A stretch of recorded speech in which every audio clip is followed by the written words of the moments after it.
আল্লাহ তাআলা বলেন, ইয়া আইয়ুহাল্লাযীনা আমানু ইযা নুদিয়া লিস-সালাতি মিন ইয়াউমিল জুমআতি ফাসআউ ইলা যিকরিল্লাহি ওয়া দারুল বাই' যালিকুম খায়রুল লাকুম ইন কুনতুম তা'লামুন।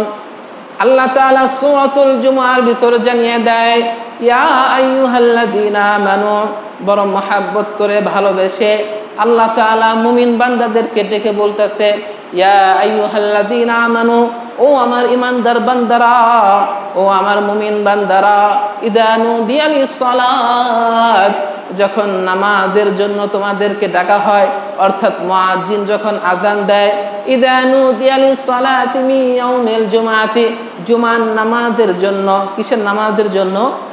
জুমার নামাজের জন্য, মিন ইয়াউমিল জুমআতি, জুমার দিনে যখন মুয়াজ্জিন তোমাদেরকে হাইয়া আলাস সালাহ, নামাজের দিকে আসো, হাইয়া আলাল ফালাহ, কল্যাণের দিকে আসো বলে ডাকে, মিন ইয়াউমিল জুমআতি ফাসআউ ইলা যিকরিল্লাহ, ওই আযান শোনার পর আর দেরি কইরো না, ফাসআউ ইলা যিকরিল্লাহ, সাথে সাথে দৌড়াইয়া দৌড়াইয়া, আল্লাহ তাআলা বলেন দৌড়াইয়া দৌড়াইয়া তোমরা মসজিদে যাও।